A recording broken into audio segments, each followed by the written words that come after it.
Still working. Hold on. Ah, come on now, damn it. Hold on a second. I'm trying to make sure that this live stream is working.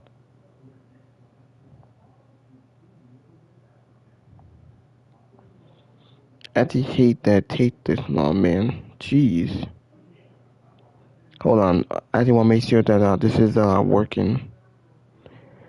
I'm sorry about this. This shouldn't be taking this long. I want to do my live stream, my Smackdown review. So we talk about Friday Night Smackdown, talk about the news and rumors in WWE and AEW, the World WrestleMania. Hold on.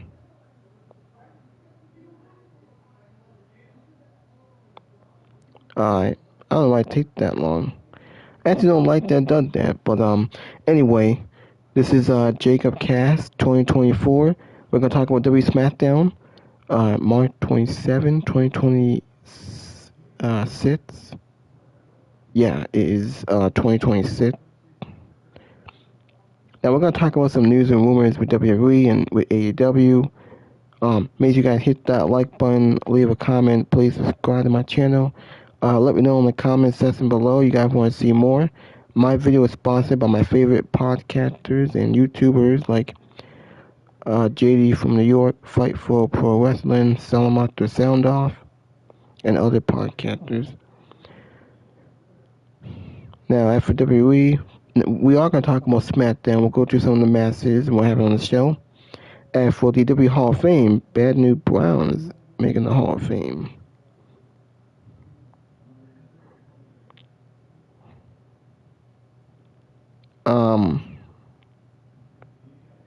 How did SmackDown start off? Matt Cardona and Randy Orton opened the show with a brawl. Sami Zayn dropped Trick Williams, Charlotte Flair, and Alexa Bliss versus Nia Jackson, Tiffany Stratton, I assume. Or was it? Or was it the Bellas? No, I think it was, okay, I know we saw the Bellas here. No, I think it was Nia Jax and Trish. Hold on.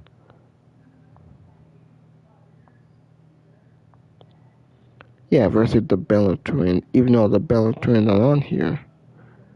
The Queen and 5 Feet of Fury battle the Hall of Fame with the Bella Twins. Charlotte and Alexa. Come on now. Get these damn commercials out of here. Come on now with this crap. Jeez.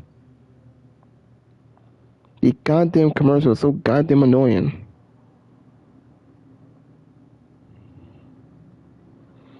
It gets my damn nerves. Very sorry about that. I'm trying to read all this. I can show you all the damn message, man. Hold on a second. The goddamn network and the internet's so goddamn slow.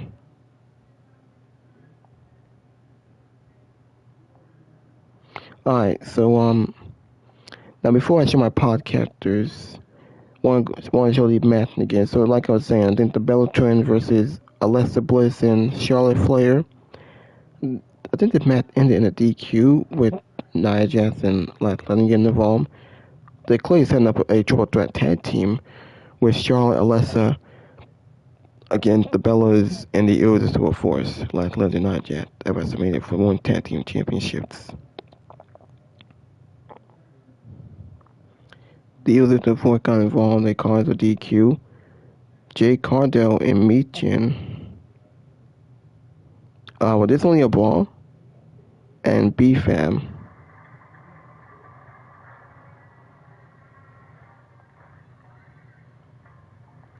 Jay Cardell beat. Come on now. Attacked Rhea Ripley. Yeah, all three of them attacked her. So, we did get like some kind of brawl here.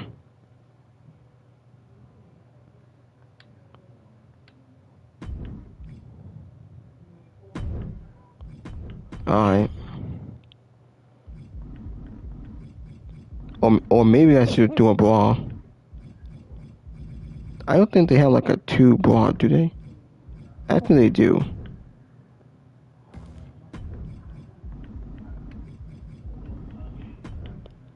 Yeah, I'll just do a brawl.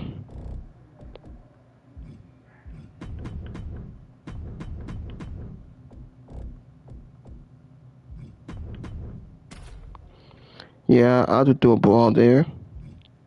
And then Jade and Michin and B-Fab, they all attack Rhea Ripley. It does show a 2-1 to handicap match. We got Rhea Ripley against Jade.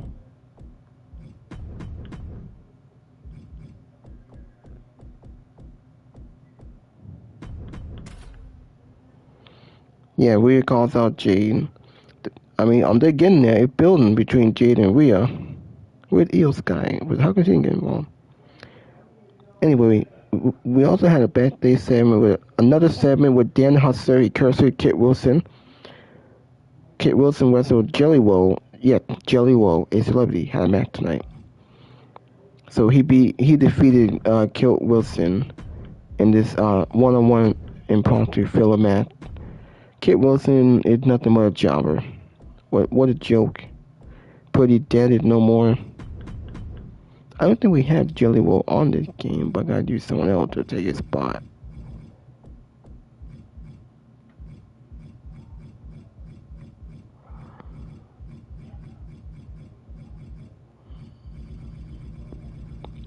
Well, there's not really much around here.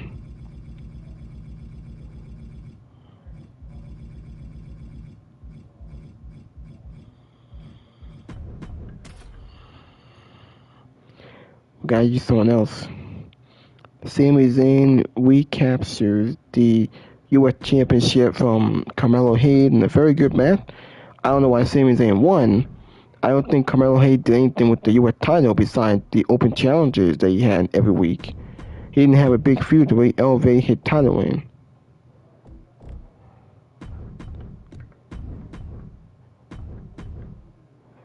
Yeah, so that was the only title change in the show. Now Nick Aldis did announce that Sami Zayn will defend the U.S. title at WrestleMania against Trick Williams. I don't know why. I mean, Trick Williams got involved and cost Carmelo Hayes the match, and that's why Sami Zayn won the U.S. title. Unless if Hayes trying to get involved and we get a triple threat match, because how you going to leave Hayes off WrestleMania? Trick Williams hadn't really done much on TV, but he screwed over the champion and he got a title shot. Does that make any sense? Unless Carmelo Hayes finally would get in there and we get a triple threat match. But I'm glad that Sami Zayn's on WrestleMania because he was kept off last year for whatever reason. They didn't have any plans for him last year, but now they do. Now, the other thing that happened on the show was Jacob Fatu and Drew McIntyre. They battled into a brawl. Now they made the match official. Nick Aldis made it official. Drew McIntyre, Jacob Fatu, and unsanctioned match. He didn't say no bar. He said unsanctioned match. No disqualification, no count out. Anything goes. I know some people thought, was it going to be Hell in a Cell? No, it wouldn't. Hell in a Cell don't make any sense. It doesn't fit the feud. I mean, the feud just getting started. It hasn't been that personal, really. Just a match. So, we're going to get those two WrestleMania. I'm looking forward to it.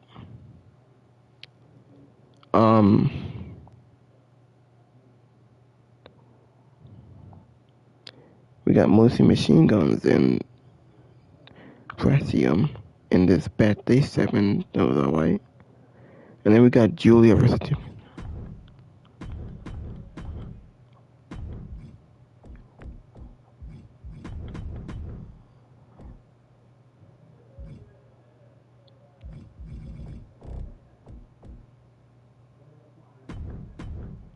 I don't think we have Julia on this, so I'll just get that.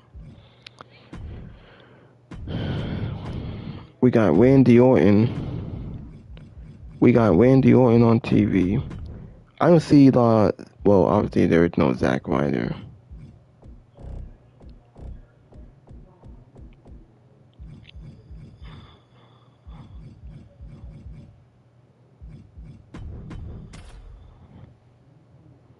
Okay.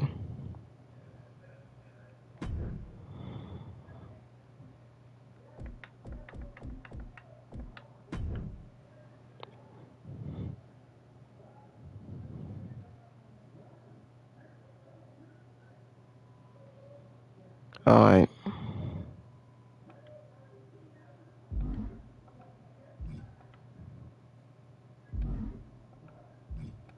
We know that Jelly Roll won that match. Sami Zayn win back the US title.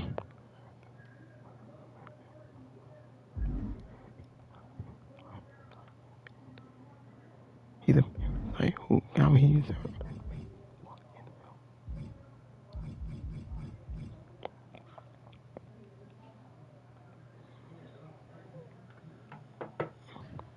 Yeah, so we got these two in the ring.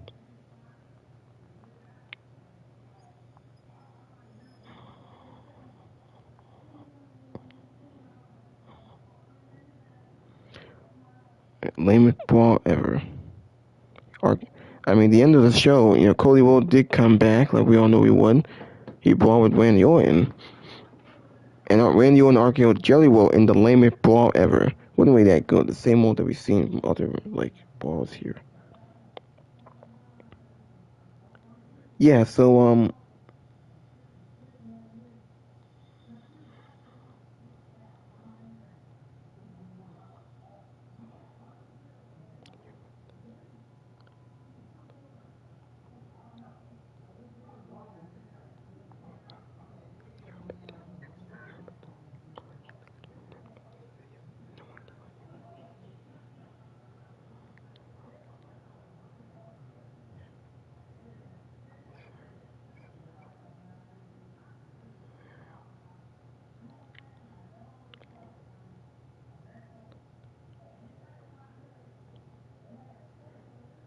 trying to show you these podcasters, they won't let me.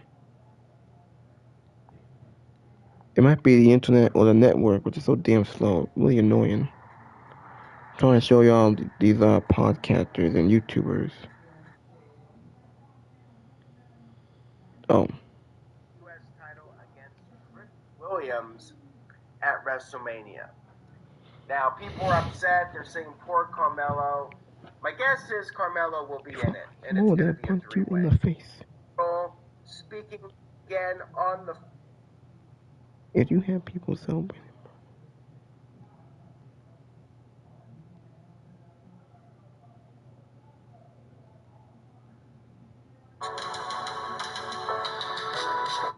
Hey, what the hell? Were tuning in to be entertained, and this match was just not for me. It was just not for me. And seemingly not for many of you guys either. So after some brief poetry, which sadly was not as good as last week, Jelly Roll against Kit Wilson is underway. This is Jelly Roll's first ever singles match, and there was clotheslines and a choke slam. Jelly Roll would get the win, which I don't have a problem with actually, because I think this is connected to the curse. So Kit Wilson was cursed. Yeah. Legacy stand in the world, and I'm like, guys, Ted DiBiase Jr. in the year of our Lord 2026 is not the draw. Now, who would Randy Orton talking on the phone? I wonder if it is Ted DiBiase. I actually hope Ted DiBiase Jr. does get involved in this storyline. Maybe we'll see him at WrestleMania, because he plays a big role with Legacy with Orton and Cody. Now we know he's not wrestling no more. It's been a while. It's been years since he wrestled. Now he's been acquitted on those federal charges. Hopefully we see him on TV pretty soon. But I loved that stable. It could be all of them. It could be Arn Anderson. It could be Ric Flair. He could be. It's not that he's hearing voice. It's that he's hearing voices. So it could be all of it. But he is the most. Crest is fired. Crest is fired. Greg Cherry is saying he's calling Shane McMahon a victim.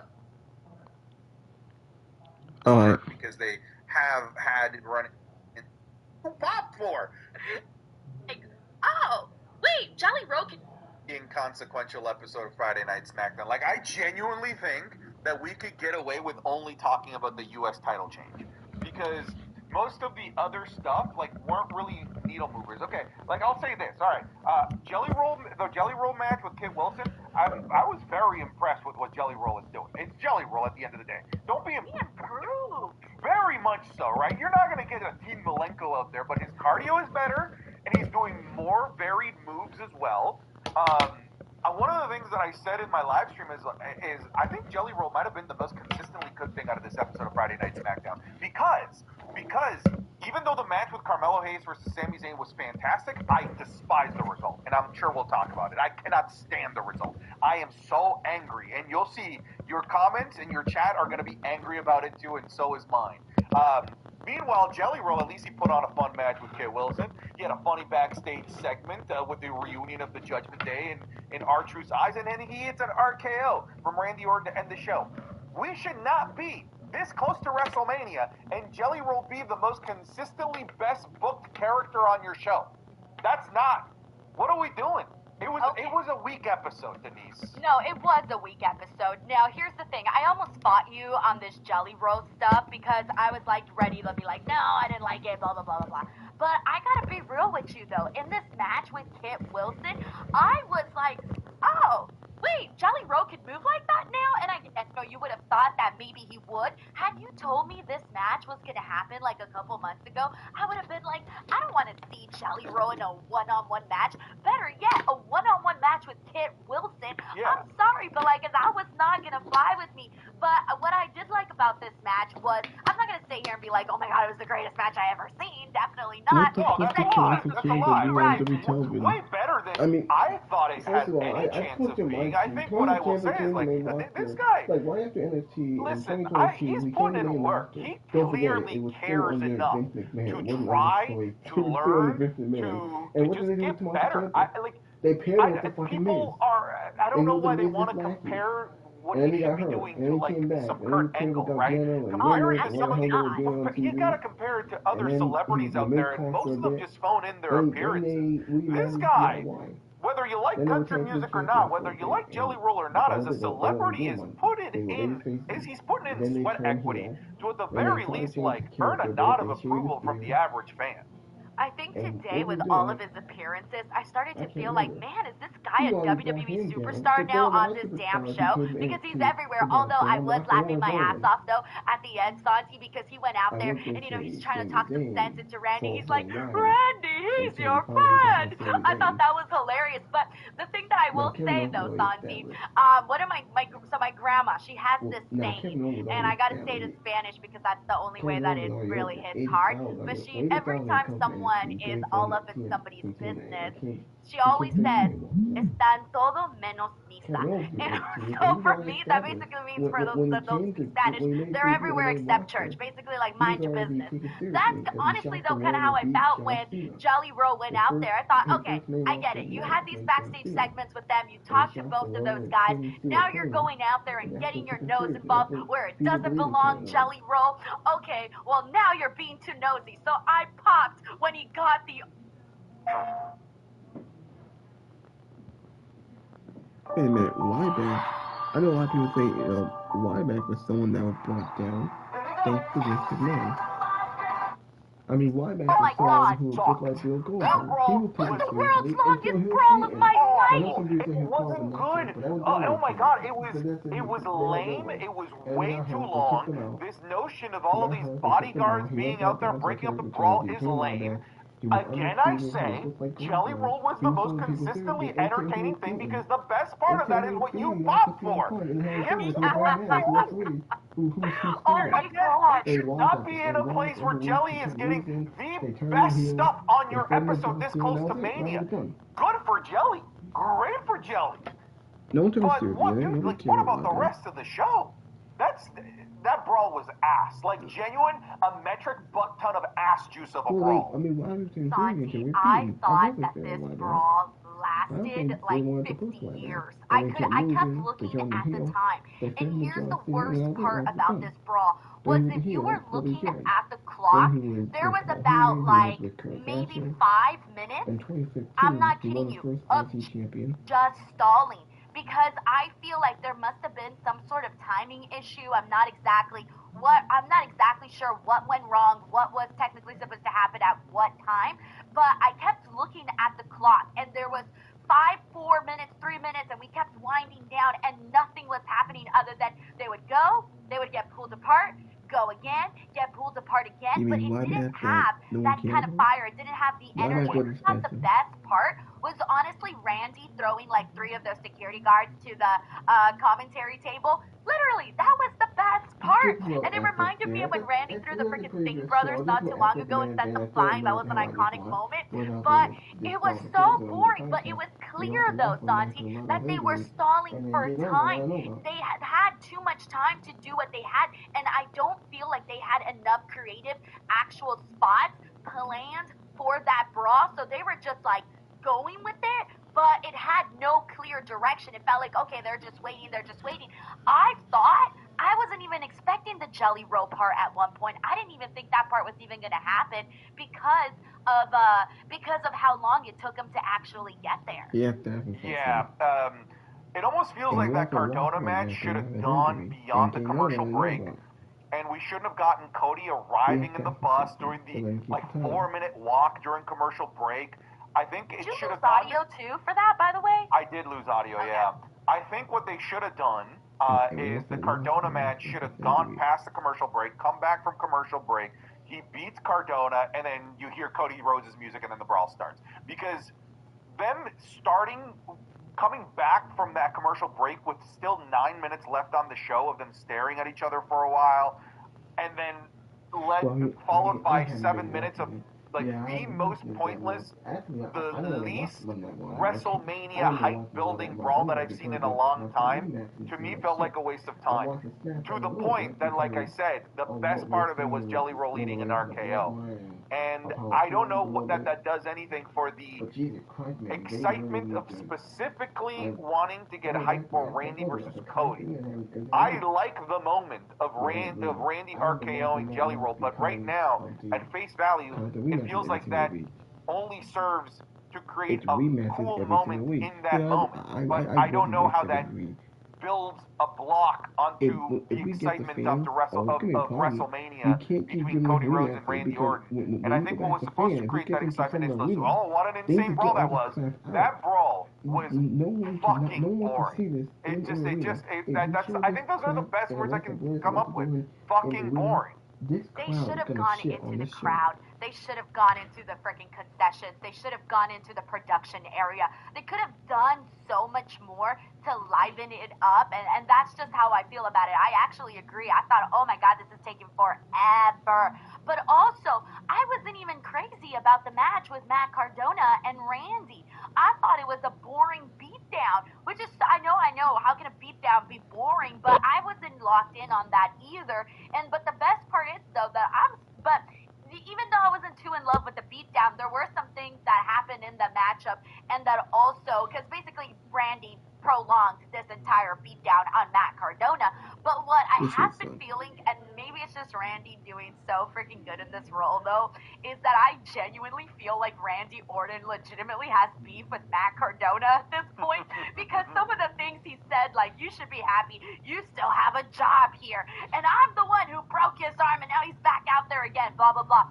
I'm starting to think Randy legitimately hates Matt Cardona, and this is some humiliation ritual. Now, of course, that's just probably him being really... look strong and scared. This did nothing. This did absolutely nothing. Although I was worried for one of the security guards' knees, because there was one guy, I don't know if you noticed, but it was the guy with like the longer hair, kind of looked like Nathan. He brought back the U.S. Open Challenge. He's the one that got it, kept it going. Me lately? Mello has been the one that has been at the forefront of this division for the past 5 months. Sami has been doing, Denise, nothing. So much so that he was told he was being left off of the WrestleMania card for doing nothing. And my heart fucking broke during that moment. I felt like jumping into the TV and giving Sami Zayn a hug. I did not like Sami Zayn being rejected like that. It hurt me to watch that. And I think we all knew that they were going to do this match. It's just a matter of now it's for the championship. But here's the thing, though. I do get your anger. I do get your frustration, because I don't want to take anything away from Carmelo Hayes. just because I like Sami and him winning the title and all of that. I don't want to take away from Carmelo because Carmelo has done this extraordinary work as the champion. He really, really has. But I almost feel like, okay, well, if they weren't whatever plans they originally had for Carmelo, we don't really know. They made it seem though, like Lyman here mentioned, they did make it seem like we were gonna see him versus Ilya at WrestleMania. Like I even thought that that's why they were stalling for such a long time because I thought that that's what they were gonna do. But isn't it kind of crazy though that Trick and Carmelo, who have this vast history, if Carmelo is left out of that WrestleMania card, it's literally going to be because of his former partners, I guess you can say protege in a way, that, for a while, Carmelo was winning the race. He was up ahead. And now Trick Williams comes in and just completely bypasses him. And now this is all set up at WrestleMania so that Trick Williams can win championship gold. I kind of feel bad for Carmelo in that regard, where it's like, oh shit, no matter what, like I went out there and I busted my ass and I proved myself as U.S. champion. But now, because, Trick Williams right now, we can't deny him. He is a freaking star. We cannot deny him. But would you have much preferred it instead for them to maybe have Trick Williams and Carmelo again? And I know it hasn't happened on the main roster, but it's happened on NXT. But I didn't think it was that great. Like the feud and the story was good, but the matchup wasn't there. Do you think that would have been better? But then that would have left out Sami. Yeah, I think you needed more at Saturday night's main event earlier this year. This seems like a meaningless, unnecessary title to put in this feud, if you ask me. Well, in the words of Matthew McConaughey, all right. I think you kind of won with that one, son. Williams winning the United States Championship, Javon Evans winning the IC title, and Obafemi beating Brock Lesnar, we could potentially look at this WrestleMania being like, this is kind of akin to WrestleMania 21. It created our next generation of megastars. I think that'd be pretty sweet. And it does create a better visual if Trick Williams is celebrating with a title. Oh, and same with Javon Evans. Oba doesn't need that visual because he'd be beating Brock Lesnar. It'd be pretty cool. It would be. I do think it works in that regard. I feel like the sacrifices that are being made to get that visual of Trick Williams holding the U.S. title, I feel like we have some bodies in the room that we now need to hide from the authorities, and we didn't even need to kill them in the first place. By the way, you forgot one important person who was at WrestleMania 21. Who had a big win at WrestleMania 21.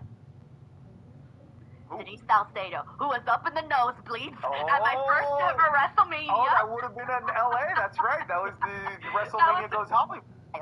Thank you so much. We got Trevero Armenta here who says, hey, Denise, with Danhausen feuding with Miz and Kit, will Danhausen main event night 1 versus 2? So Danhausen.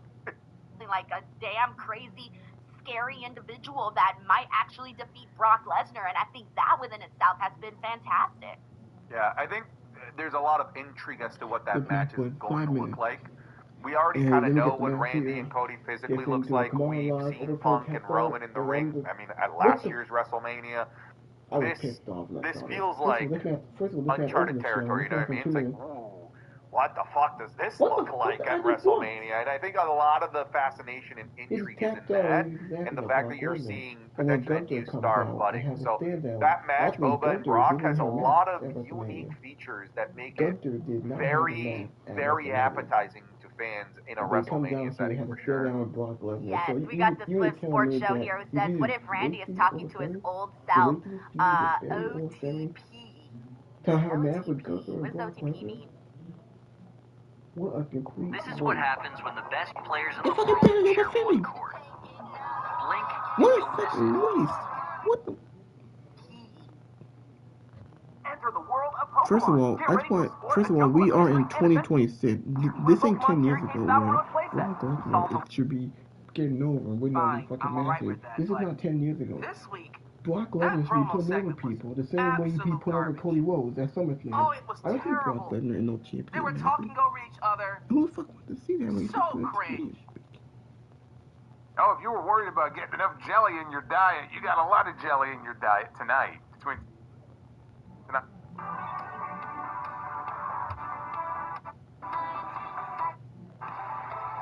I don't know. Let me see that for real. This is what they give us. You know, when you get a good Smackdown, every now and then. It's more like a comet. You see like a passing meteor in the sky. That's kind of what a good SmackDown is. When you get a good SmackDown, that's great. When you get a bad SmackDown, at 3 hours, it is insufferable. I feel like I'd have more fun waiting in line at TSA for 3 hours than I would watching some of these SmackDown shows. We had a brutal first hour, and actually a little more than that, a little over an hour, to open the show tonight. And I am watching this going,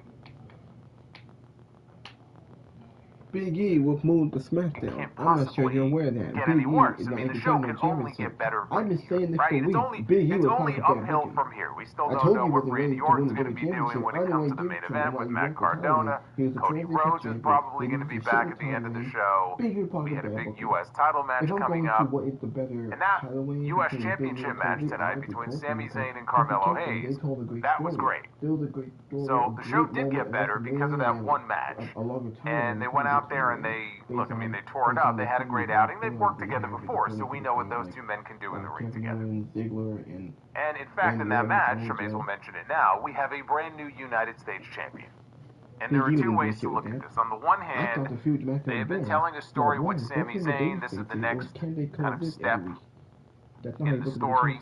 Sammy's match for WrestleMania now is solidified. And we'll talk about Carmelo Hayes and whether or not he may or may not be involved in that. So, because I'm very torn on the outcome of that match, but I can't hate on that match. But I can honestly say that outside of that U.S. title match, SmackDown was a shit show tonight. I mean, there's really no other way to put it. SmackDown was a shit show tonight, with the absolute lamest, longest, and in many ways heatless pull-apart brawls that you will ever see. Certainly the longest one that I have seen in ages. That show-closing brawl with Randy Orton and Cody Rhodes. I put in the title of the video here. It took 5 business days.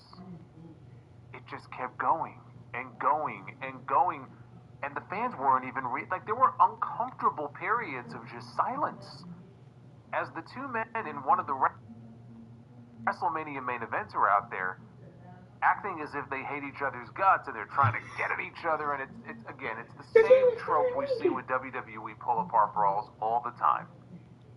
And I think because the formula never changes, when you get one like this that isn't that good at all, it really stands out more. Where you have the general manager come out and he's waving at all of these referees and all of these producers and all of these security guards, and they're all coming out, and you've got 10, 15 fucking people out there, and they are unable to maintain law and order. And they're getting thrown around, and they're pulled apart in each corner of the ring, somebody breaks free, they jump onto the other person. Then they get separated again. Then the other person breaks free. And then they jump on them in the corner, right? They have their formula. All the time. They all look the same. This was different in that people didn't really seem to care.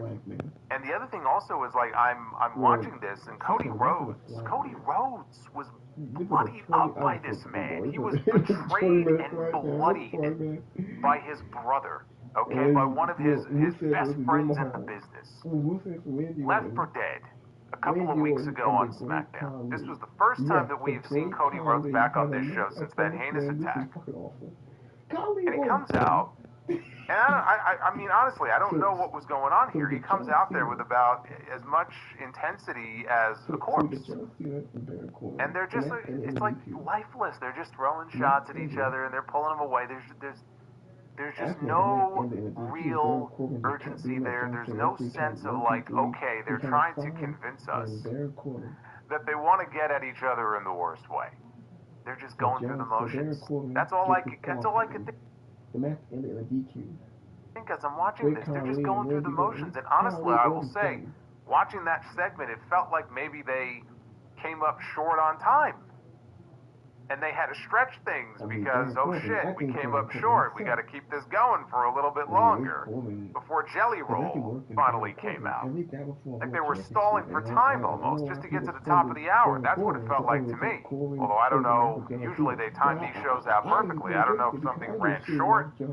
I'm trying to come up with a decent explanation for why this was so bad. But Jelly Roll comes out and he's trying to keep the peace because he loves Cody Rhodes and he loves Randy Orton. Right, Randy's his boy, and you can see where this is going. And Randy Orton again breaks free, and he drops Jelly Roll with an RKO. And as soon as he drops Jelly Roll with an RKO, the crowd breaks out into chants of Randy, Randy, Randy, and I just sat here laughing. And I don't even think, not that I don't think, I know that was not WWE's intent. WWE is not booking this main event, WrestleMania main event, no less, feud between Cody Rhodes and Randy Orton with the idea that they're trying to make it funny. But I thought this shit was fucking hilarious. In the worst possible way, because it's not meant to be hilarious, but it is hilarious because these crowds do not want to boo Randy Orton. And so they tried something tonight, because Jelly Roll, the fans like Jelly Roll. Jelly Roll had a match on this show. Oh, if you were worried about getting enough jelly in your diet, you got a lot of jelly in your diet tonight, between tonight and last week. He had a match on the show against Kit Wilson. We'll talk about that. But the fans like Jelly Roll. It's not like when he comes out, they boo him, get the fuck out of here. But it didn't matter. He gets dropped with an RKO. They're trying to get heat on Randy Orton, and it blows up in their fucking face. And I just laugh. And I just like, this is great. This is very entertaining.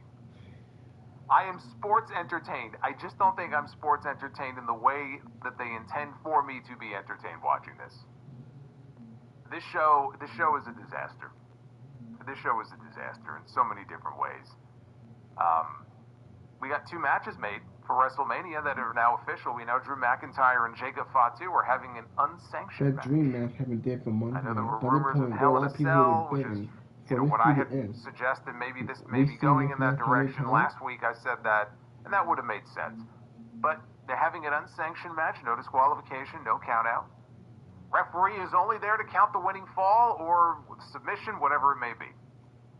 The other match that is official also is Sami Zayn, the brand new United States champion, is going to be defending his title against Trick Williams. And I am hoping that there is another name. There's still time. There's 3 weeks left. If there is another name that gets added to that match, because if not, boy, what a slap in his face is all I have to say about that. But there is still time to add that third person to that match.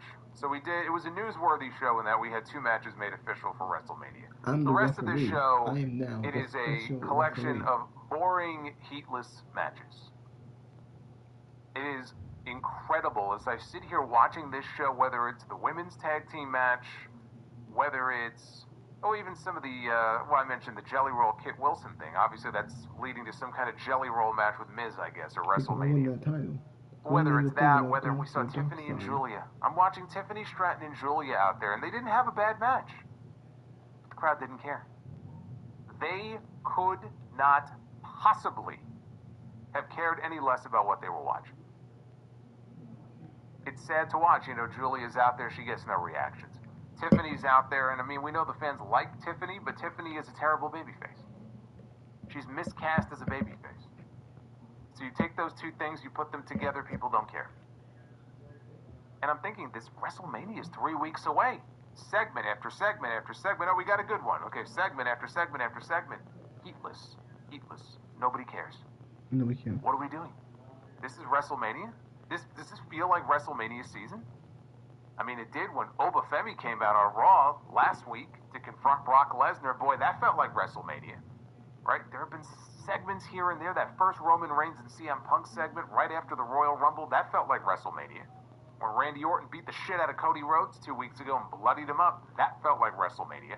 But everything else that they have done so far, virtually everything. We could talk about Rhea Ripley and Jade Cargill tonight as well. And it's like, this is WrestleMania? This is terrible. Nobody seems to care. Where's the life? Where's the energy on the show? I don't understand. 3 hours of television to fill, and the only redeeming segment on the entire show is Sami Zayn and Carmelo Hayes, and they're out there busting their ass for the United States Championship. Nothing else even feels all that important. Randy Orton's still on the phone talking to himself. Probably that's where that's going. And there's really not a whole lot else to speak of that really gets you truly excited for WrestleMania. And that's sad. You know, Smackdown is hard enough to sit through at 3 hours when you have a bad week or an off week. There seem to be more off weeks than on weeks, but it's even worse now because this should be the most exciting period of the entire year for the WWE product. Everything is building to these 2 nights that are coming up in Las Vegas next month. And the way, by the way, that I felt about Cody Rhodes and Randy Orton 2 weeks ago, when Randy bloodied him up and all that, and then we had that one really off night with CM Punk and Roman Reigns, and I'm like, man, it's amazing how it feels like the excitement level has flipped for these 2 main events. Now I feel like it's flipped back the other way. We'll see at the end of next week if it flips back. But yeah, I mean, SmackDown's just a shit show right now. I don't really know what else to tell you. This show sucks. I hate to say it. I take no pleasure in saying that.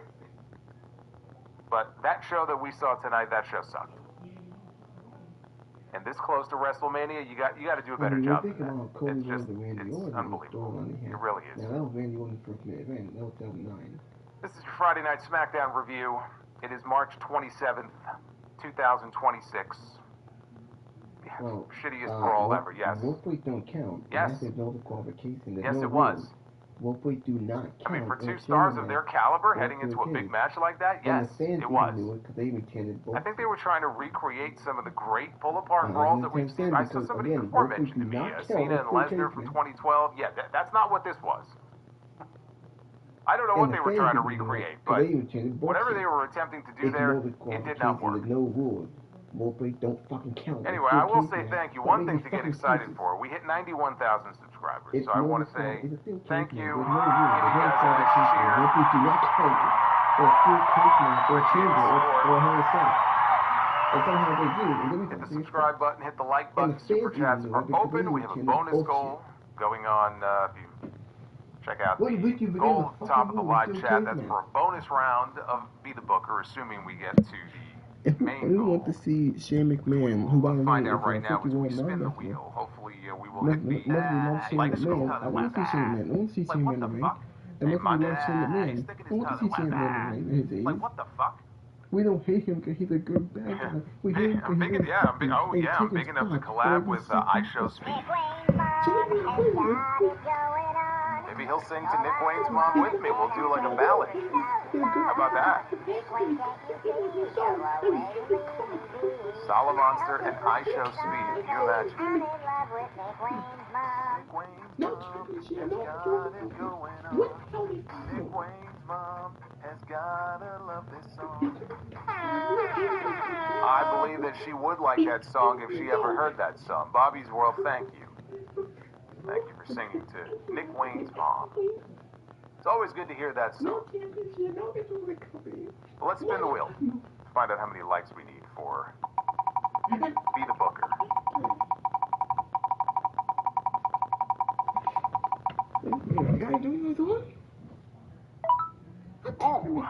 Okay, so we're a little ambitious tonight. 700 likes is the goal. We are at 237. We got some work to do. Oh boy, we got some work to do. Now, of course, we can actually bypass this. You know what the kind of the Venom Katetsu, thank you. You know what the trick is here? That if we hit the bonus goal, we can actually override the wheel. Just that. And yeah, did Macklin get fired and Feaster fired? It was a work. Yes, he got fired. He's already back, wrestling for the world champion. Why didn't they just have him win Feaster fired and open the briefcase for the world title shot? Would that have not made more sense? But he said Cody needed him to listen to the voices in his head, but he shut those voices out a long time ago, he said. And he had been thinking a lot about his 15th World Championship, and he had been thinking about his legacy. And then Cody out of nowhere gives him his blessing, right? Which is what I said last week when I was talking about the idea behind why Randy did what he did. It was like, you've been given permission, right? I love you. No matter what happens, I love you. I will always love you.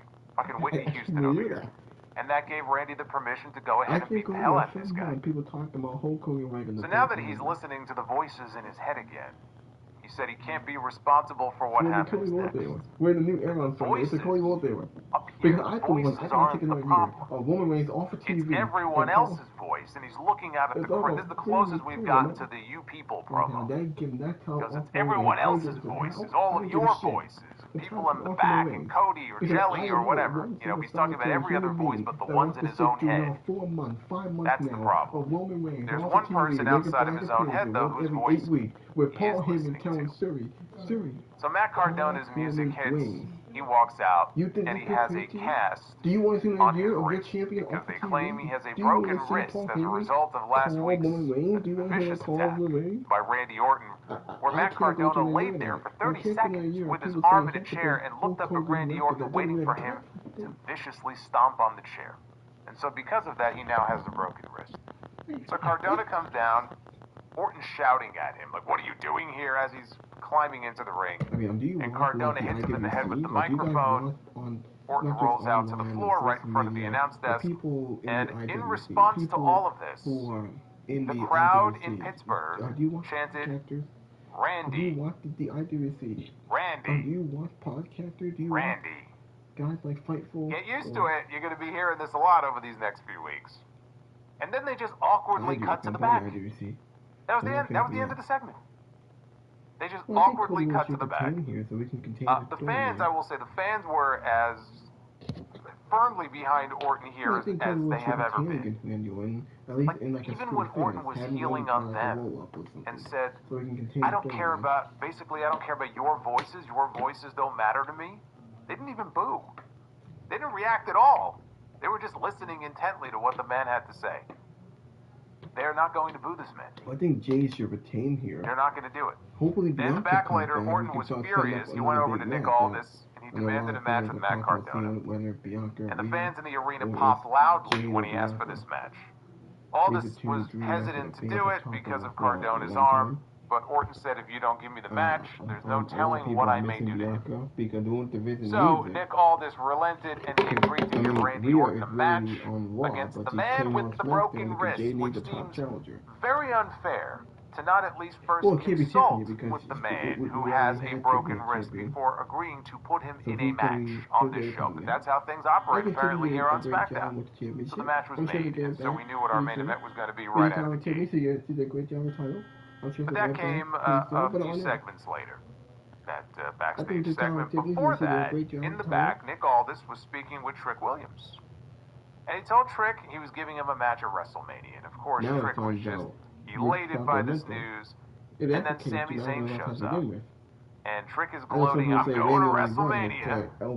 And Sami congratulated him, and then he asked Aldis, what am I doing at WrestleMania?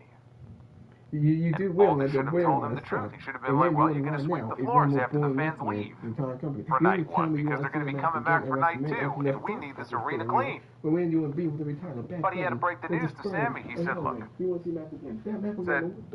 you're a major asset to SmackDown, but things haven't exactly gone your way. And at WrestleMania, championships need to be defended. It's valuable real estate. And unless something changes, I don't have a spot for you right now at WrestleMania. Sami had a look on his face like somebody just told him his dog died. Trick Williams looked at him and said, better luck next year. And he kept on talking to Aldis. He was asking for, where do I get my comp tickets and all this stuff. And Sami is walking away, again, the sad sack that he is. The depression continues here for Sami Zayn on SmackDown. But then he stops. And he suddenly smiles. It's as if he had this, like, epiphany. He had his eureka moment. He just thought of something. He turns to go walk back towards them. And Trick tells him, hey, Sami, catering's that way. So Sami punched him in the face and knocked him to the ground, and then he smiled at Aldis, who kind of had to hold him back here. He told Aldis, "I'm going to have a match at WrestleMania. Just you watch." He walked off, and I was left thinking at that moment, uh-oh. And the first person I thought of, Carmelo Hayes. And the reason I thought of Carmelo Hayes is because of what Aldis had said in the promo there, where he said, basically, I don't have any room for you at WrestleMania. It's valuable real estate. Championships have to be defended. So I immediately thought of the U.S. title, which Sami previously held, and I thought they wouldn't. Not this close to WrestleMania. Not after that great clean win he just secured last week over Ilya Dragunov, who was not even mentioned on the show tonight, let alone on the show. All the more reason to slot him in somewhere else at WrestleMania. I've already talked about that, what I would do. But that's what I was thinking. I was like, uh-oh. This may be going to a bad place for Carmelo Hayes, but let's see what happens. We had Charlotte Flair, and we had Alexa Bliss against the Bella Twins. Around and around we go. We've had so many different combinations of these teams, and the tag team champions, and we've had other teams. So now it was their turn to wrestle. Nia Jax and Lash Legend, they came out right before the match started to plug their title defense this Monday at Madison Square Garden against Bayley and Lyra Valkyria. And then they took a seat at ringside to watch the match. The fans treated the Bellas here as the de facto heels. Not that they were really wrestling as heels, and they're not heels, which is very weird, by the way. Because I think even Nikki Bella may have said something about this on the Bella Twins podcast, because Nikki Bella had turned heel a number of months ago on Stephanie Vicaire, and then she was just back to being a babyface as soon as her sister came back. And they didn't explain it. There was no turn back. There was nothing. It's like, well, now you're a babyface. But in this match, the fans really were treating them more as the heels. Charlotte got a hot tag late in the match and took some time to deliver a crotch chop towards Nia and Lash in their direction. Then she tagged Bliss back in. The Bellas gave her a version of the old heart attack. Flair broke up the count before Nikki threw her out of the ring. Alexa got a roll up on Brie. When Brie kicked out and asked them, what the hell were you guys thinking? Charlotte told them to get to the back of the line. You don't get another shot at... You don't pay me like that. Let's face it, most of us aren't going to set foot on Mars. I'm on Mars! It's freezing. I'm going to go back to the module. Now, we're going to need an extra... Bro, we are 20 days away from WrestleMania.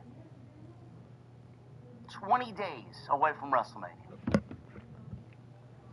This show did absolutely nothing to add a layer of excitement to WrestleMania 42 in Las Vegas. Zero. Not to say that the entire show was bad. You got your usual suspects. Carmelo Hayes is fucking great. Sami Zayn is great. Randy Orton largely has been great. Drew McIntyre's great. They said he went home. But outside those names, Shaq, his family and family friend. What exactly is this show offering the viewer? That tag team title situation in the women's division is fucking deplorable. It is awful. It is awful. I don't know how anybody looks at this and thinks, yeah, man, this is good television. Bro, did anybody watch that Charlexa and Bella Twins match? I don't know how anybody watches that and justifies it being on television for as long as it was. Then we get Nia and Lash Legend, which completely makes everybody reach for the remote control and put on opening night of baseball, man, on Friday night. Braves 1-6-0, by the way. Awful. Awful television. Tiffany Stratton and Julia. 1 week it's a United States Championship match, the next week it's an untitled United States Championship match. Okay. Okay, man, get your shit together, man. What are we doing during WrestleMania season? You don't know what the fuck is on, you don't know what the fuck is off, you don't know which way's up, you don't know which way's down. What the fuck are we doing? Plans changing this WrestleMania season more times than the fucking Big Show turning heel. Big Show turning heel. Who wants to see that? Bro, you can hear a We've fucking been Big Show legitimate heel pin turn heel. hit the floor in the PPG And wait a minute, Pizzeria I don't during think we this saw this last year Tiffany at WrestleMania. Stratton Didn't we see and him versus Julia Shield? non-title And didn't match. Big Show turn heel on Randy Orton You're gonna Shield? get me to start saying tacky time. I don't She is know what the awful fuck as they a doing here. babyface, bro. I'm sorry. I'm sorry. It's like in Tiffany 2013, as by the the way. babyface has been fucking We got something the that Shield has run its well, the course, Shield bro. is undefeated. We got Run Shield its course. Gordon and Big Show against the Shield. I don't know what we gotta do. I don't know where we gotta go to get that woman some serious change in her character, man. Awful. Well, the Shield remaining, the Shield did retain their match. The They big thing stayed that happened undefeated. tonight The Big Show was did turn Randy heel. Orton. Well, based on how the Who was match was. gonna be Randy Orton's next victim? Well, the match was He destroyed Matt Cardona last he weekend, so shot they into a called crowd him of children. He created great against other people. basically a mark, The an fact, indie mark this who was a plays level with of toys. Saturday describing how Mr. Kirk died. They also describing how the bullet whizzed by the head. Or what they call him, a mark-ass So that's how stooge. dangerous the situation was. Well, he shot into a crowd. He hit Kirk, and he could have killed someone else. He intended to cause great body harm to other people. The bullet projected and whizzed by other people, including the questioner in front of Charlie Kirk asking the question. That's how dangerous this was. He shot into a crowd. He hit Kirk, and he could hit someone else. Matt Cardona has a friendship with Cody Rhodes. Anymore. I mean, the defense attorney. Obviously, they're playing up the fact that Randy Orton is going and basically doing whatever Cody Rhodes had requested he does going into WrestleMania. He wants to see the old Randy Orton. Can't be used. He wants the Viper showing up at WrestleMania. So we get the angle last week, and then the angle before that, which I thought was largely great, where Randy Orton brutalized Cody Rhodes.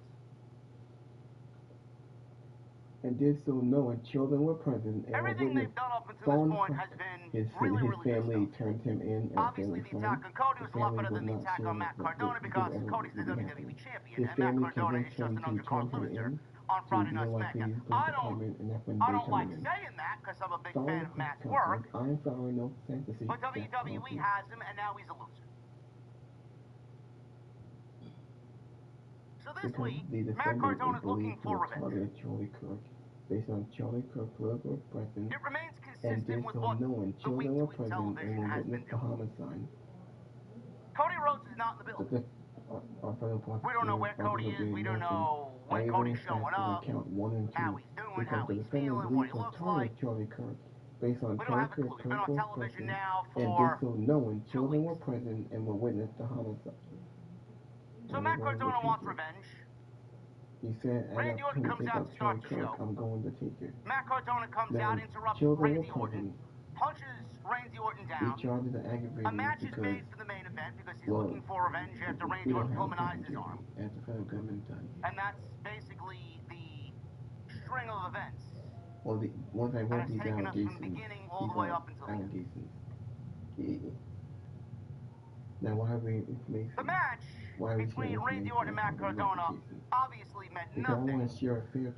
Another meaningless television match to get us to the post-match, which saw one of the worst brawls in recent memory. Even my own family pressed me for information. I want to try my best to lay this out for you, chat, because I was watching completely dumbfounded. This was an awful tragedy and how dangerous this was. At how awful this was. A lot of charges are aggravated because Matt Cardona takes an RKO. Randy Orton wins. After reading the evidence, referee raises Randy Orton's hand, and then on the big screen, you see the American Nightmare tour bus roll on in. Thanks for showing up, Cody, after 3 hours of fucking Smackdown was live already on the USA Network. So bad Cody Rhodes don't even want to be on Friday night. Shows up legitimately at 10:49. As right now, he's made innocent until proven guilty. Time is important. airport. And right now, our client will remain innocent. The bus rolls in at 10:49 Eastern. Well, as of right now. Cody Rhodes gets Well, out this of is his a tour death bus. penalty case, so you know that can be definitely He's got this appealed. So angry, definitely scowl if you take look long on his off, face. I give this like maybe 2-3 years. It could be just like What do you think Brian WWE Kohlberger does or Nick after? Cruz. Any questions? Anybody want to take a stab at it? I think keep this safe. Like I'm a teacher in high school, man. Yeah, the kid in the back of the class. I see your hand raised. I mean, we saw the same thing with Nicholas Cruz. We saw the Parkland shooter, Nicholas Cruz. He was, in the back of the venue, man. we saw the Parkland shooter who killed 17 people. We saw President Trump. Not Billy And, Bob. I think there was a manhunt for like 5 or 7 What days. did they do? There was a manhunt for like 7 days. Commercial. To find the shooter. They went to fucking commercial. There was a manhunt They for like, went to commercial.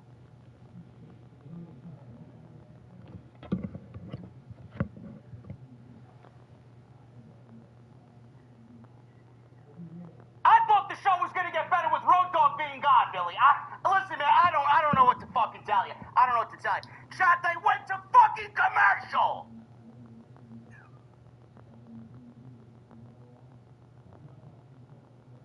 Cody Rhodes got brutalized 2 weeks ago. He walks off the tour bus and he walks into the arena, through the arena, out to the ringside area. Bro, this was not a man looking for revenge. This was not a man hell-bent on bloodying Randy Orton after Randy Orton bludgeoned him 2 weeks ago. Sat in the middle of the ring with his championship title, fantasizing about number 15. Now, this was a man who got shortchanged at the ice cream shop while he bought his daughter a vanilla ice cream cone. I never seen somebody walk into a building so nonchalantly after getting bloodied 2 weeks ago. Bro, I wasn't sure if Cody was looking for revenge on Randy Orton or if he was walking up to the buffet to grab a couple of fucking slices of chicken cutlet. What the fuck was he doing? What was he doing? And then, we got a commercial! He's walking through the fucking building through a fucking commercial! Of all the times you had in 3 hours to take a commercial, you want to take a commercial and give me Cody walking through the building as if he's out late night walking with Brandy down by the pond.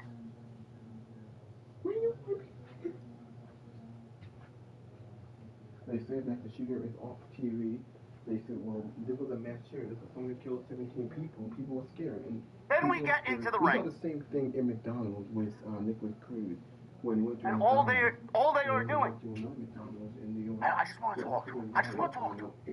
Gets in the ring, he punches Randy Orton. Randy Orton's punching Cody Rhodes back. There's no color, there's no blood, there's no intensity, there's no viciousness. We get, and I kid you not, there's like 40 fucking referees and 40 officials out there trying to pull these guys apart. And every time they are pulled apart, chat, you hear the PPG Paints Arena. Boo! Boo! They're booing, and then they jump at each other, and everybody starts cheering again. Yeah, look, we got a big brawl going on, and then they get pulled apart again. Boo! Bro. Well, that was probably cause because once we recognized that he was the person. Referees and officials go flying over the announce desk because that's WWE's MO. They show the images of this person. They get back in the ring. They said he was the person who killed. These guys are kept at bay. Jelly Roll gets into the ring. He has a few choice words for Randy Orton. He goes over to Cody Rhodes. They have Jelly Roll mediating this thing, trying to get involved. Calm down. I'm afraid of both of you guys. Randy Orton starts punching away at the referees in his corner, goes over to Jelly Roll, kicks him in the nuts, and delivers a terrible-looking RKO, but an RKO nonetheless, and the show goes off the air with RKO to Jelly Roll as Randy Orton is smiling after he finally leaves the ring. We saw the same thing when it came to the Parkland shooter. Bro, this was the worst fucking brawl in recent memory. The lamest fucking brawl in recent memory. I don't know how anybody there looks at this and doesn't laugh at the comedy that they booked for us 2 weeks before WrestleMania. How do you look at that and go back and go out for a drink tonight and pat each other on the back? Yeah, man, that was a well-written show, man. That was a great show, man. We are so great at what we do. It sucks! It's fucking terrible! It is terrible! Terrible, terrible television. With the safer community, that when they have stuff like this, a high profile. Terrible, terrible, terrible television. His presence, well, if you do a crime like that, you're gonna get caught.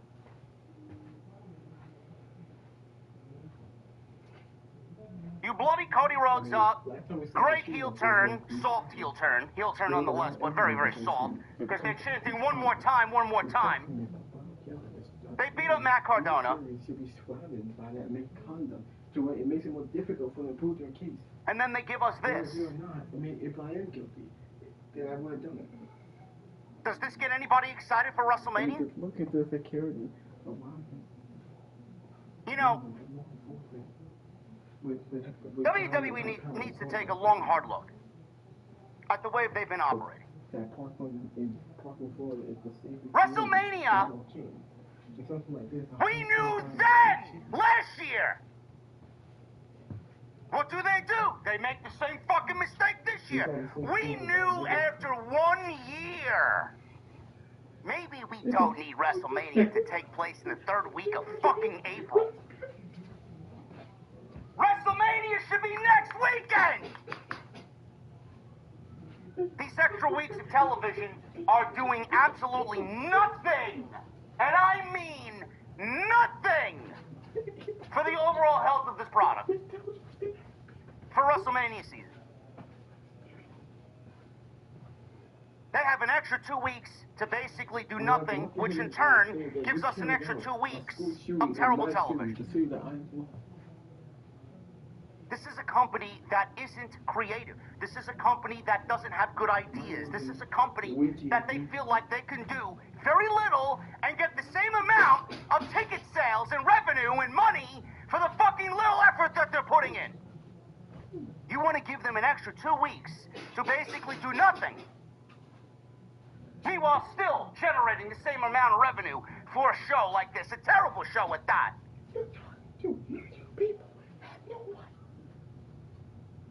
WrestleMania needs to go back to the first week of April or the last week of March.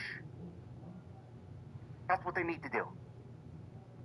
You do not give these people any more time to create terrible television because they don't know what the fuck they are doing. This was a deplorable brawl. My name is I've never seen anything so fucking lame in my entire life. Bro. Mass shooters.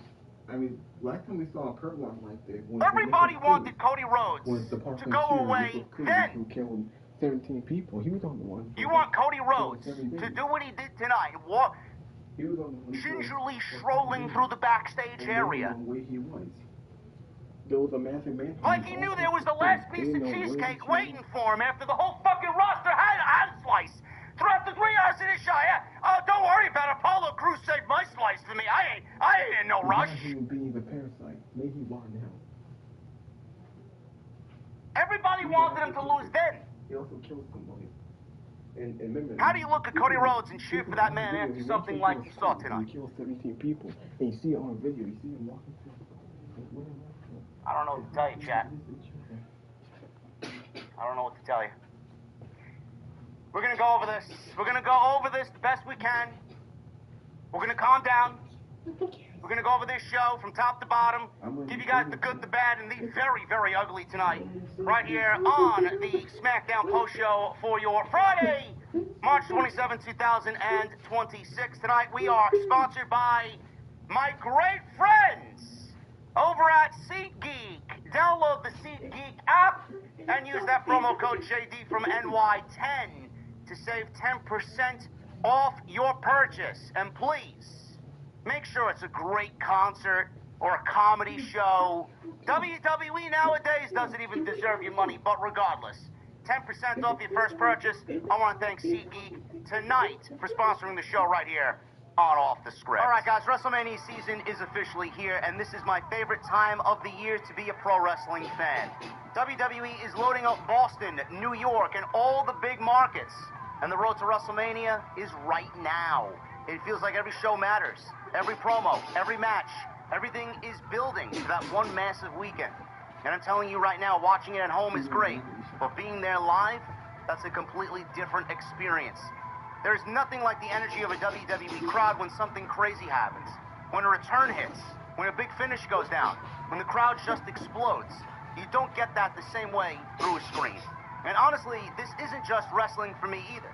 I was just in Atlantic City for Mammoth, Wolfgang Van Halen. That's Wolfgang Van Halen's band.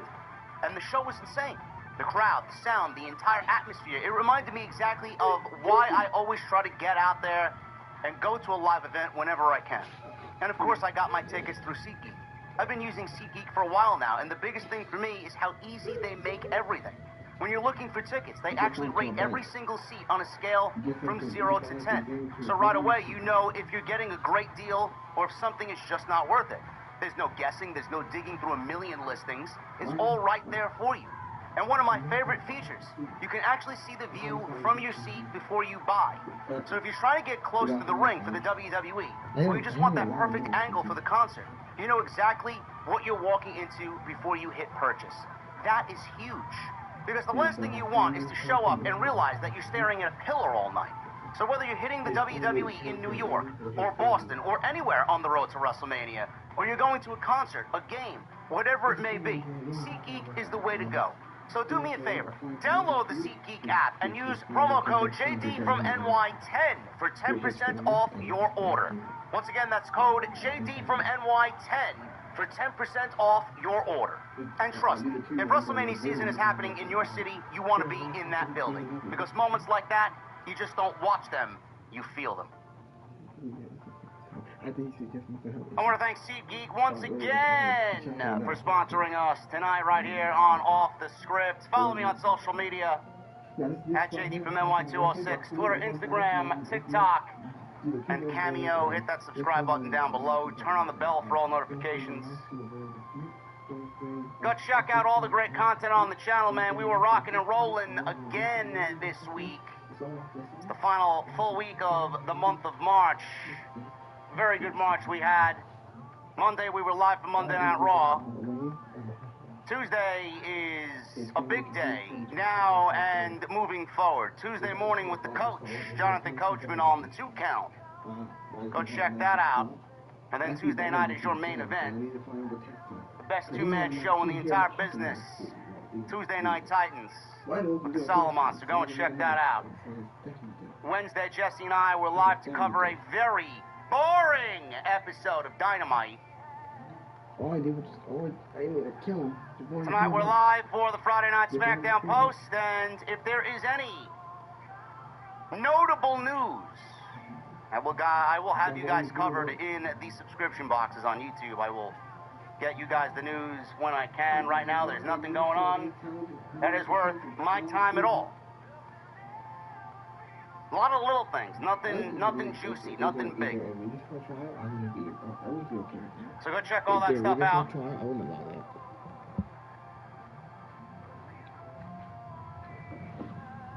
Hit that subscribe button down below, turn on the bell for notifications. You're lucky you still have a job here, pal. He asked if he had something to say to his face. Cardona said nothing, and he punched Randy Orton down with the microphone.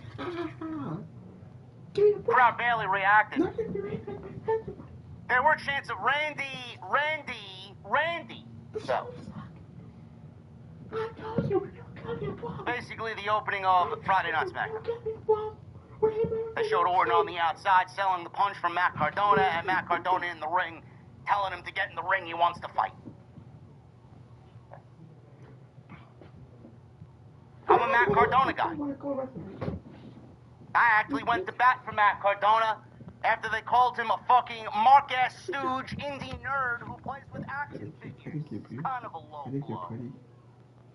It is WWE after all, and they mock everybody who has any sort of success. Unless you're Cody Rhodes, obviously. Hey, Baldy. Why you bald? No, but Matt Baldy. Cardona, Hey, Baldy. he went Why on you to go bald? do great Quit that things. beard. He followed the Cody Hey, Rhodes Baldy. blueprint Why you bald? of how to be This is successful not for me. in Why life goes through after here? You have to WWE. ask Mom. You know what? He's made it known every year since he's been gone. This is all about me. This is I about want you. Why to go go through here? back. He worked his ass off to get back. You know what? He I can't do it busted no his more. ass. Deathmatch King. Yeah, this is all about me. It's not about me. It's not about you. Why goes through here? Multiple Hey, times a Baldy. night. Where you going, Bald? Getting yourself Why you out there, bald? made more money Hey, Bald. in 6 years Why you than he bald made in guy? WWE. Wait, you guys are bald, so why you baldy? He was the king of Hey, the Baldy. independents. Why you bald? He was the Why most you bald? Get out of desirable here. and sought after Yeah, it's all talent about me. This is on not the about you. Why entire you going indie through? circuit for 6 years. You know, I can't take it no He more. goes back, and he's automatically thrusted Okay, right I'm into going. catering. Yeah, it's Hanging all out about with me. This is about you. Why Axiom and go Apollo through here? Crews and all the other people that don't get television time. Hey, Baldy. That was Why you bald? a Why you bald? glaring Baldy. sight to behold. No, not suicidal. You know, you Why are you who bald? you Baldy. hang around with. You're bald. Why you bald? WWE automatically Why put him you with bald? fucking the catering VIPs.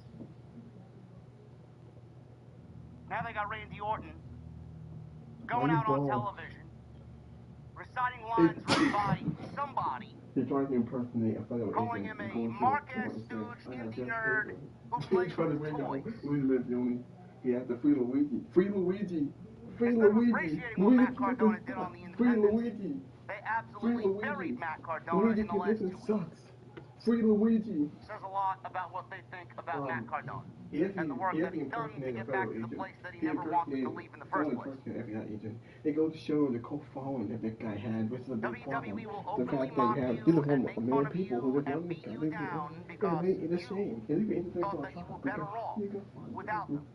And now that you're back, now you're a slave to the machine. He hands over his driver's license.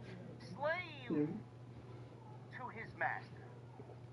I mean, think about it. How they do it, that man's willing. This man is a As long as he's making that money, though, and he gets to travel the world with his wife. Do not do that. This opening did nothing to build off anything that But it's happened open to last show you the cult-like following that man Young does have, which is a big Nick problem. Aldis. He was speaking with a referee off microphone. Trick Williams walked up to him. Aldis tells Trick that he's been very impressed with Trick, and the fans seem to be as well. He says he is awarding him the ultimate spot in this business, a match at WrestleMania. I never heard so fucking stupid Trick shit. says he has to call his family. No, nothing is He's got to call I never Len. heard someone doing He's got to tell somebody. so stupid. This is actually ridiculous when I see it. In walks Sami Zayn. Hey, think about this. How Trick dangerous that immediately man tells was. Sami This man Zayn, didn't escape. I'm going to WrestleMania. Let's talk about it. Impersonating a federal agent. Sammy asked if that's true. Nick Aldis said yes, it is A man true. that gave himself 20 points on break this man. Sammy asked what it takes to be a part of WrestleMania. Aldis says Sammy's a major asset to the Smackdown brand. He's a major asset to WrestleMania. But he hasn't been winning. He said unless something changes, he doesn't have a spot for him. This is prime real estate. Something that we've been saying for the last several years. You just can't ask. You gotta earn it. You can't just give it to everybody. You should only reserve it for the best. Sammy's one of the best. But he hasn't been in anything major lately. He is still the most intriguing character that they have on television. Which way is he going to lead? Is he going to snap? Yeah, this is so with some of the development because no one I don't know what he can heel come Sami here and Zayn say, would look I like got in a paperwork, 2026, free but Luigi. Nothing happened, but some people thought he was going to go heel. no. So, The Vatican was trying to bring him out of jail. A man that gave himself 25 break this man out. So Trick is Which we asking have how to many lie. comps he can get for his family for WrestleMania. The camera stayed with Sammy. He's walking away. So you Trick Because and he's Trick in the accused, but background instantly talking to proven Nick guilty. Aldis. So I believe in it Sammy based on all the stops, evidence that add up. and he So has they make a some decision. sort of light bulb go off in his head. He's got this epiphany. He stops. He's thinking. He's got the thinking face on. Sammy then turns around, punched Trick in the face, knocked him down. Aldis held Sammy back. Whoa, whoa, whoa, what are you doing? Sammy tells Nick Aldis, I'm going to have a match at WrestleMania. You just watch. Now, I didn't know what they were planning to do tonight. But the one thing that I did think of is he going to answer the open challenge for Carmelo Hayes and the United States Championship? The only other way he could get on the WrestleMania card. They didn't really leave him many options to go out there and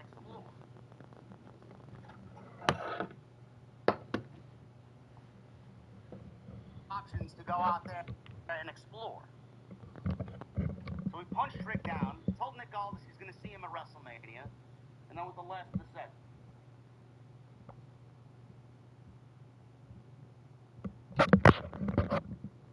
Randy Orton was in a rage, yelling at Nick Aldis. He demands a match with Matt Cardona after Fritz. Looking for him after the opening segment. He wants him tonight. Aldis said that his arm is injured. Orton says if he doesn't make the match, the voices will take over, and something real bad is going to happen. Aldis eventually said yes, gave him the match, but he had to go cool off somewhere on his own in the meantime before the main event.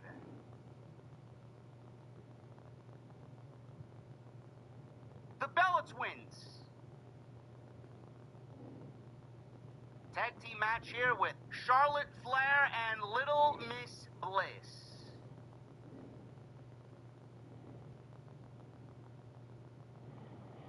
Match went 9 minutes. This was 9 minutes more than we really needed to see. You know,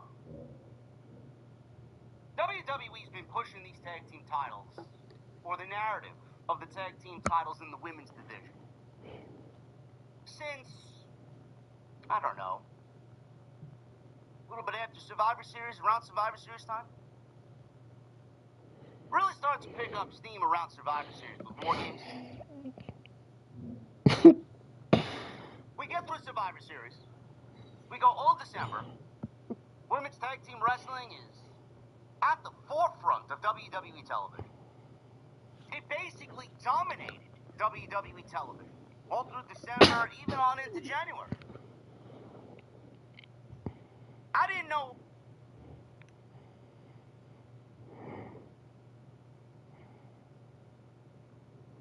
Hertz sells cars.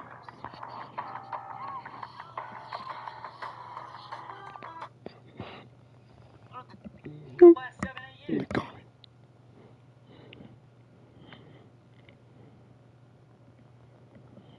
It wasn't that bad. It wasn't that bad at the start of the new year. You had Rhea and Io. You had Charlexa.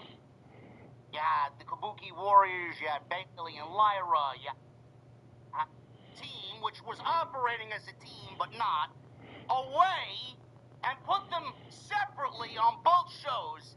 That's when you saw the division go to shit. Unless you were going to replace Rhea and Io with another star-studded duo, it was never going to work. Who did they replace Rhea and Io with, chat? The Bella Twins. They replaced them with the Bella Twins. The Bella Twins who nobody gives a shit about. The Bella Twins who nobody wants to see on television. The Bella Twins, who will more than likely win the Women's Tag Team Championships because this will be the final run of their career. And it is going to be a token victory with little to zero meaning.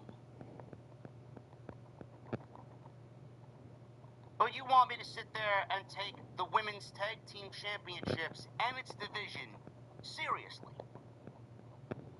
Why? There's no story. There's not a single captivating character that I genuinely care about. This is some of the worst television across all three shows on Monday, Wednesday, and Friday night. This was difficult to sit through. Difficult. Difficult. Pick it up after the commercial break, because what we want on our Friday night's chat is watching Brie and Nikki Bella Yes, we will be speaking all the on Friday night's match. We'll be about everything that. So, right before the commercial, the Bellas took advantage.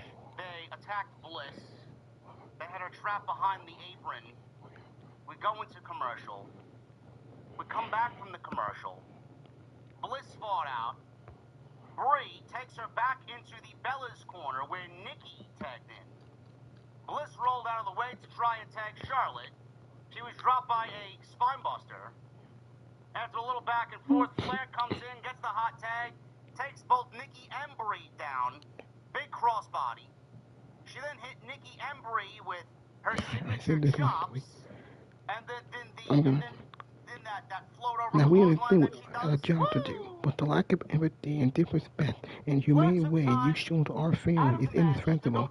And how dare you argue that life and print up more better than he did? So the Bellas come back. I cannot imagine the fancy makes an argument. With a version of their heart attack, taking a page out of the Heart Foundation's book, which, I mean, good, I guess.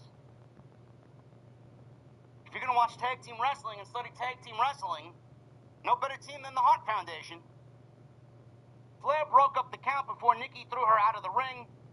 So all of a sudden, Lash Legend, I don't know who the referee was for this match. It was one of the female officials. Bro, Lash Legend's on the outside. She gets up, she starts sauntering around. When I tell you that you have no wife. None of these people have no wife. You are talking to me. It looks so fucking sloppy and just fucking cumbersome. Bro, she went into the ropes. The referee was legitimately looking at Alexa. Keep your fucking mouth shut. And Lash Legend You were no better than he, and you punches Bliss in the face. The referee saw all of this go around. Bliss gets knocked out. Brie covers Alexa, and 1, 2, 3. The Bellas win. It's important to know who victim. After the match, why agree on that penalty? Well, this is an awful crime that should be condemned. This is a crime that should be punished. I do agree. Bayley and Lyra come on out. They have a tag team title match on Monday Night Raw, live at Madison Square Garden. Bayley and Lyra take it to Nia and Lash, and they force the Irresistible Forces out of the ring. Obviously, they have help from the Bellas and Charlexa, and then Charlotte shoves one of the Bellas down to the ground in anger.